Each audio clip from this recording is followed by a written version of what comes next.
Bismillahirrahmanirrahim. Allahumma inni a'udzubika min azabil qabri wa azabi jahannam wa min fitnatil mahya wal mamat wa min fitnatil masiihid dajjal. Itu salah satu amalan Bapak Ibu yang terkutip di dalam sebuah kitab namanya Riyadhus Shalihin di dalam bab akhirnya. Amalan ini bisa diamalkan setiap sujud terakhir setiap sholat. Sujud terakhir setiap sholat. Siapa yang mengamalkan amalan ini, dia akan terhindar dari azab kubur, dari azab yaitu neraka ketika berada di dalam kubur. Dia juga akan terhindar dari fitnah-fitnah, baik ini fitnah dunia, baik ini fitnah kematian, ataupun fitnah daripada dajjal. Mau?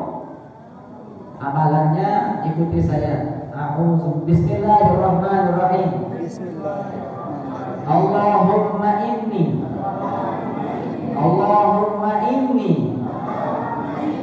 Allahumma inni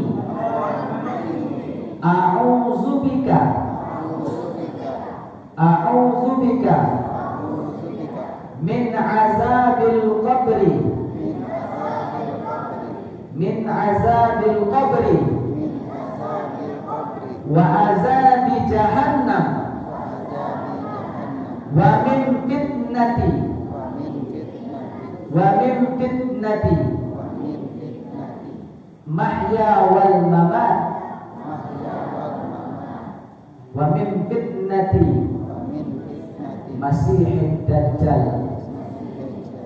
Artinya Bapak Ibu, a'udzubika, aku bermohon kepadamu, aku meminta kepadamu perlindunganmu ya Allah, min azabil qabri, dari azab kubur, wa azab jahannam, dan azab neraka jahannam, wa min fitnatil mahya wal mamat, dan aku memohon kepadamu selamat dari fitnah-fitnah kehidupan, fitnah-fitnah kematian di dalam hidup dan kematian ini, wa min fitnatil masiihid dajjal, dan berhindar, memohon supaya dihindari dari fitnah dajjal. Ini amalan yang dibaca setiap sujud terakhir.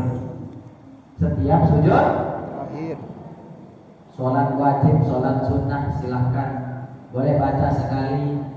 Tapi kalau berjamaah cukup sekali biar tidak terlalu panjang. Tapi kalau sendiri boleh lama-lama. Boleh lama-lama. Jelas ya?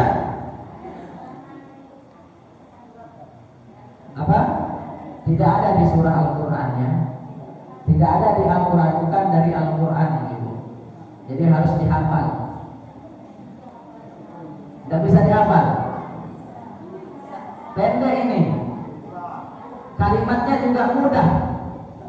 Kalimatnya mudah, sering didengar. A'udzubika min azabil qabri wa azabi jahannam wa min fitnatil mahya wal mamati wa min fitnatil masiihid dajjal.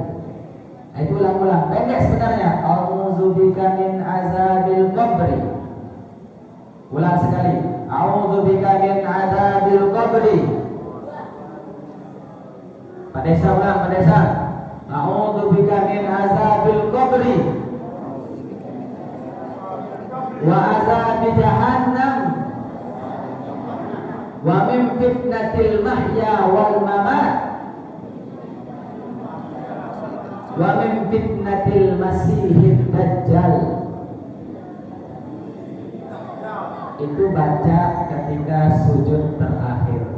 Kemudian ditambah dengan kalau sholat sendirian, sholat sunnah, sholat tahajud, sholat duha, usahakan pada sujud terakhir minta apa yang ingin ibu minta, curhat apa yang ingin ibu curhati, laporkan semuanya kepada Allah di dalam hati. Jangan pakai bahasa Indonesia. Pakai bahasa apa? Pakai bahasa Bonto. Siapa yang ingin kaya? Bahasa Bontonya ingin kaya. Apa? Dalam hatinya bilang, ya Allah kelumanya. Tapi dalam karena tidak boleh kita mengucapkan bahasa Indonesia selain bacaan sholat ketika kita sholat. Tapi kalau di dalam hati boleh. Kapan itu? Terutama ketika kita sujud terakhir setiap sholat. Apalagi kalau sholatnya sholat sendirian, sholat sunnah ataupun sholat wajib. Yang ketika Bapak Ibu di dalam rumah baca doa yang tadi, kemudian di dalam hatinya curhatkan, minta semuanya kepada Allah. Yang mau nikah lagi tidak? Ya Allah, nikah lagi boleh, aman. Kenapa? Karena di dalam hati. Kalau memintanya di dalam hati aman pada Allah. Kan kalau mintanya di luar sholat berdoa, kalau pakai bahasa Indonesia, ya Allah pengen nikah lagi, siap-siap, dan memang di sana sedang akan ada sedang asah padang. Kalau di dalam hati aman. Kecuali bisa bahasa Arab seperti saya meskipun sama istri saya berdoa, selalu istri saya bilang amin, padahal saya bilang Allahumma zawwij arba'ah. Saya, ya Allah nikahkanlah saya dengan 4 wanita. Istri saya di belakang amin. Itu enaknya jadi kiai, enaknya jadi ustaz yang bisa bahasa Arab. Enaknya kalau jadi ustaz itu jadi kayak begitu, bisa bahasa Arab, doa sama istri, apapun doa kita diaminkan. Nah itu begitu kira-kira. Tapi kan kalau tidak bisa bahasa Arab susah. Boleh berdoa pakai bahasa Arab? Boleh, cuman bahaya. Pak Yunus, bahaya. Ya, saya bilang ya Allah berikanlah keikhlasan kepada istri saya untuk dikasih saya bermadu. Istri saya di belakang amin. Nah itu ya ibu-ibu, bapak-bapak, usahakan ketika sholat di sujud terakhir itu Allahumma Muhammad, kita berdoa apa yang kita inginkan dengan bahasa masing-masing, tapi jangan dilapaskan. Kalau dilapaskan nanti batal. Apabila ada ibu-ibu yang ingin anaknya pintar, rajin, taat, amalkan di sana. Ada satu amalan lagi sudah saya berikan salah satu ibu jamaah Buntu, termasuk dinamakan dengan kirakat atau kebiasaan ibu-ibu untuk membuat anaknya menjadi hebat. Bu, halo, baik. Biasa anak yang hebat itu pasti di sana ada peran penting orang tuanya, wabil khusus ibunya, pasti itu.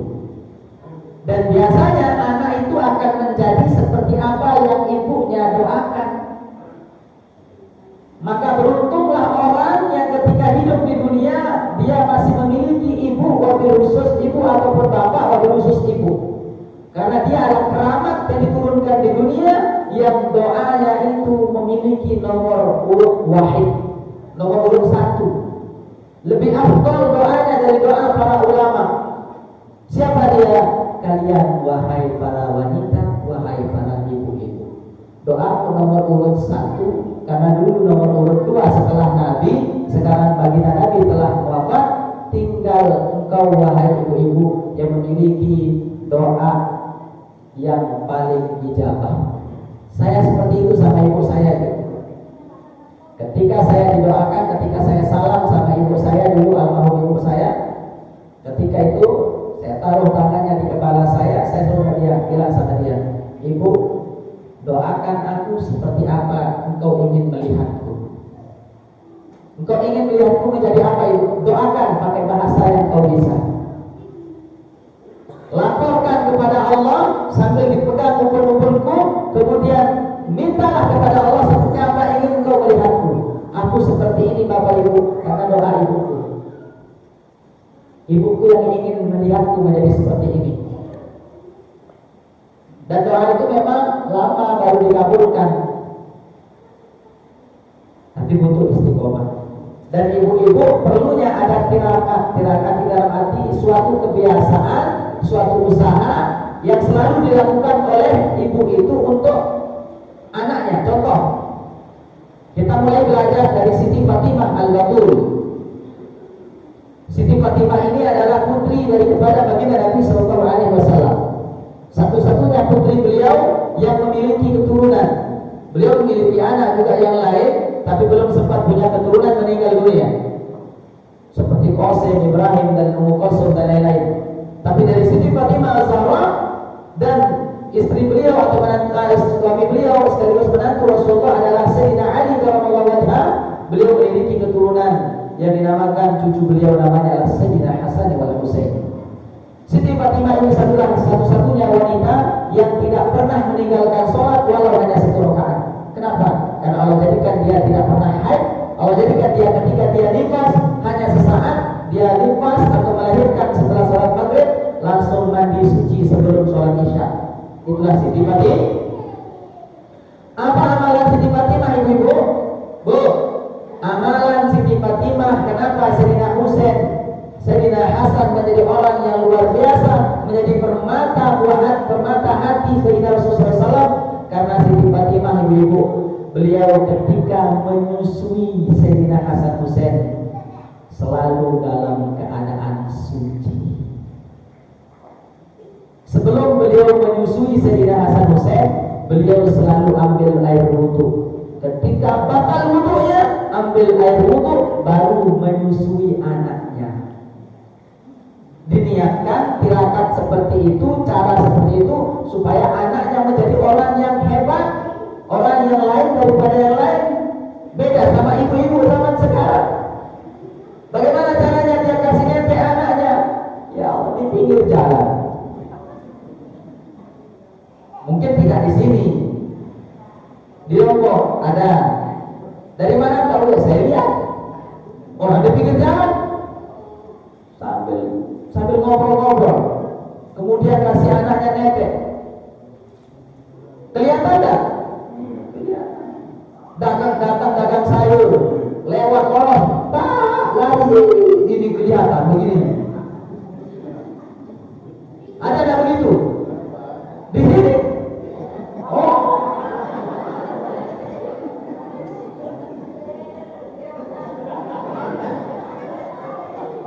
Pas muda dijaga betul, ditutup rapat, masya Allah. Pas sudah nikah baru punya anak 1, dibiarkan dilihat di sembarang tempat. Apa katanya? Sudah laku. Bukan masalah ibu-ibu, itu masalahnya aura. Kalau kasih anak netek, apa bahasa sini netek? Nyusu. Kalau kasih anak nyusu itu harus di tempat yang mudah-mudahan bisa sambil wudu. Anak, bukan bapak. Bagaimana kalau bapaknya bagus juga supaya jadi bapak yang soleh? Supaya ini Bu Desa, mana Bu Desa ya? Bu Desa, kan ini amalan Siti Fatimah supaya anaknya menjadi anak-anak yang soleh. Beliau sebelum menyusui anaknya selalu berwudu. Nah kalau mau Pak Desa menjadi bapak desa yang soleh, itu bisa Bu Desa. Sebelum itu wudu dulu, baru kasih.